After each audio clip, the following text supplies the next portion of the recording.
Thank you for those remarks. And thank you, Robert, for starting this forum. It's the 31st forum.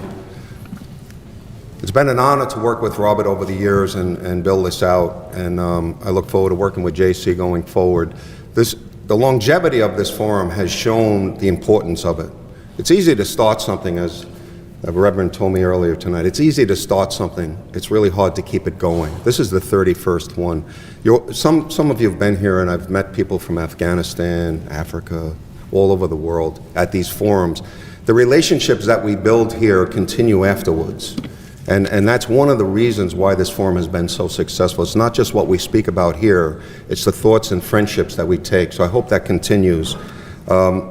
So many good things were said, and my colleague at the end is going to talk about a state actor.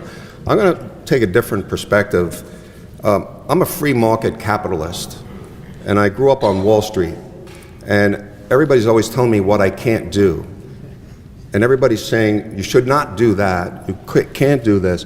You know, we live in a very highly regulated market. I've been in a regulated market for over 40 years now. I received one fine because I filled out a form incorrectly in 1991, and I was fined $500. So I think I have a pretty good record after 40 years of trading and in a regulated market. One of the things that I get concerned about is the limiting of financial tools and the limiting of financial assets and the freedom of the market. One of the things that we need to do, specifically to policymakers, is look at the overall picture of economics and say what's working and what's not working. We can't just say, I don't like this asset, and we're going to just eliminate it. Well, if that's the case, Hawalas 3,000 years ago would have never been allowed.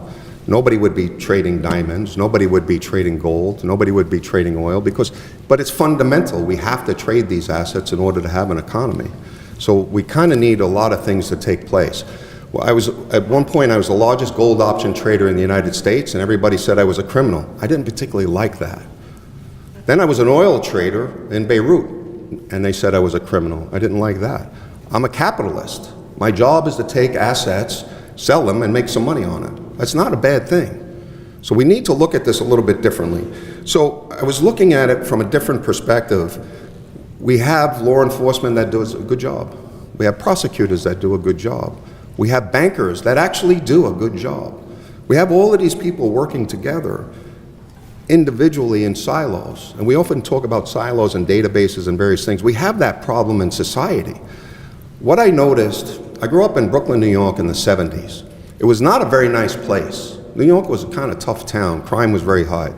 1990s, I was walking around Times Square having coffee with people outside from around the world at 2 o'clock in the morning. When society wants to change, it can change. We had a forum recently in El Salvador, last month. 4 years ago, it was the most dangerous country in the world. Now it is the safest country in the Western Hemisphere in 4 years. When society wants to change, we can change. When good people want to change, we change the world. We spend so much time on dealing with this person and that person. We have to unite and say prosecutors, law enforcement, bankers, traders, all have to work together because we all want what's good. I didn't like being called, oh, you're doing something illegal. Well, prove it. I was never arrested, I never did anything illegal. If it's legal and moral and ethical, I'm going to do it. That's my job. I work at a bank right now. My job is to make money for the shareholders. Now, fortunately, my colleague Alex is here, who runs the anti-money laundering group. It's his job to make sure no bad money comes in. He's a pretty big guy. I don't think anybody wants to go over and tell him you're not doing your job. The guy works 14 hours a day to make sure that the bank is protected. Now, I ran AML and counterterrorism at Bank of America. We had thousands of people working endlessly, hours and hours, constantly being told that they weren't doing a good job. Now, that's not a good spot to be.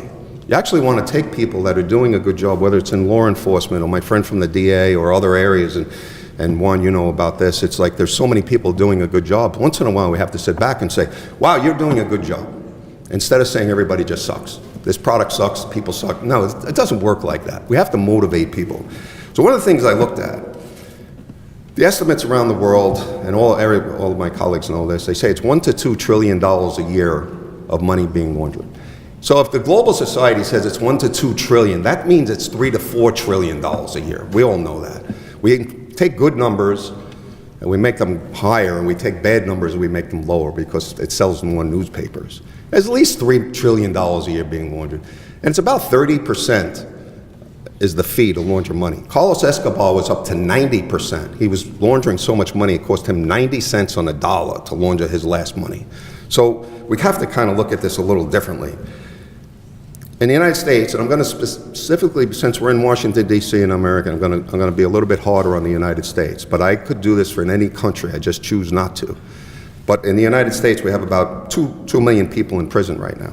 That's a lot of people. 20% are related to drugs.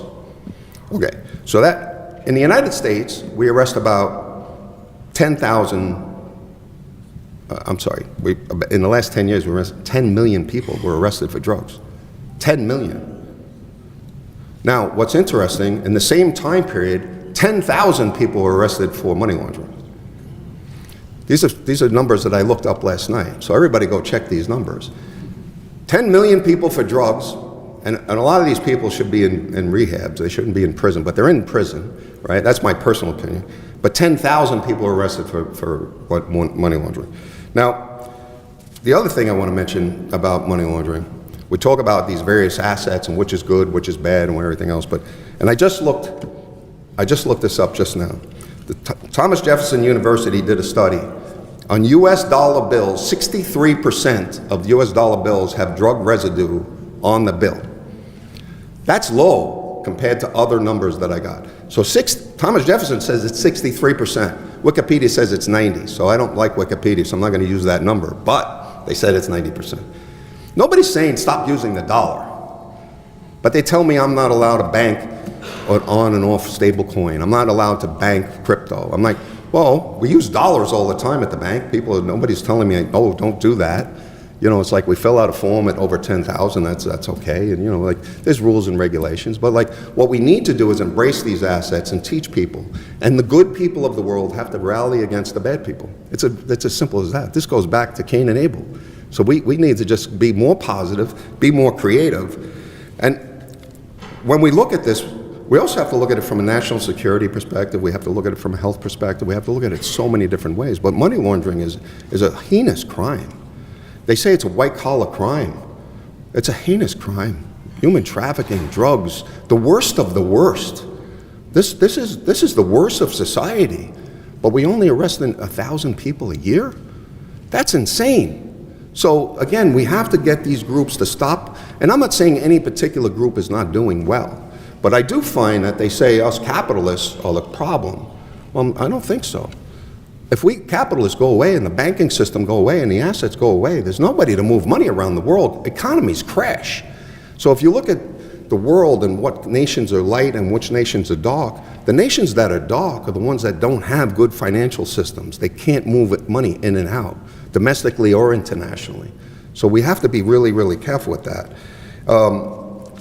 One of the things also to be very careful about is, as policymakers, as we're trying to design rules and regulations to protect society, we continually do this. We have to start thinking differently. We can't make rules and regulations that have good intent but hurt the underbanked or hardworking middle-class people. It's harder and harder for working-class poor people to get a bank account because of the rules and regulations. It's really hard. Now, you know, when people say that's not possible, I have regulators come in on a regular basis and say X, Y, and Z, and why are you doing this, and why are you doing that? When somebody walks in with a deposit of $10 million and they have houses and cars and Rolls Royces, they never ask me that question.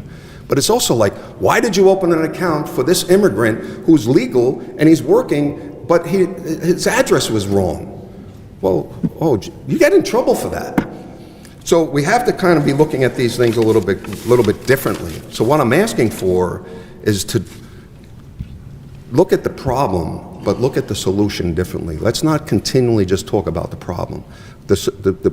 We could do whatever we wanted to do. And as a banker, as a trader, as a capitalist, I want you all to do a better job. Because I want to be legal, I want to be moral, and I want to be ethical. But also, like, you need to design rules and regulations that make it a fair game. One of the things In 1934, again, I'm focused on the United States. Although I work globally and I know this is a global forum, the things I'm saying are a little bit negative. That's why I don't want to say negative things about other countries in this room. However, in 1934 in the United States, there was 14,000 banks on average. It's like 14,300. The population has doubled, and plus a little bit more, and now we have 4,000 banks. So we used to have 14,000, population doubled, we now have 4,200 banks. So the problem is getting more condensed. So if you look at the 5 or 10 biggest banks in the world, who happen to get the biggest fines for money laundering, that means they laundered the most money. The big banks laundered the most money. I just want to mention that one more time. So when we go after all of the smaller banks that have 20, 30, 40, 50, 60 people, and we beat them up, they go out of business. And that's from 14,000 to 4,000 scares me. As an individual, that's scary. Because if it comes down to 10 banks or 5 banks, that means they control all the money laundering. And I don't want that to happen. I want a free and fair society, and I want somebody to come into the United States. I want somebody from Brooklyn, from California, from LA, from Chicago to be able to open up a bank account with ease, because that's how they become part of the system. People said, oh, I don't like prepaid cards. Well, you know what? You can't get a hotel without a credit card. You can't rent a car without it. So we have to be inclusive in our thinking. So in closing, I just want to kind of get into the battle that goes on between business and regulators. It's a really tough battle because the regulators are looking at capitalists and bankers and traders in a negative way. So it's kind of like, so why did you do this? Why did you do that? What we need to do is design partnerships. If you really want to limit things, and we collectively want to reduce money laundering, who are your best partners? Probably community banks, probably small brokerage firms, probably people that are engaging with society at a smaller level. They're not laundering they're not wiring $20, $30 billion a day. I mean, they know their clients. These are great partners. So what we need to do is design a methodology where the regulatory agents, the law enforcement, bankers, traders are working together to solve this problem and stop these barriers of each group trying to get the other group. So, you know, at the end of the day, we see 90% of people that are arrested for money laundering are convicted.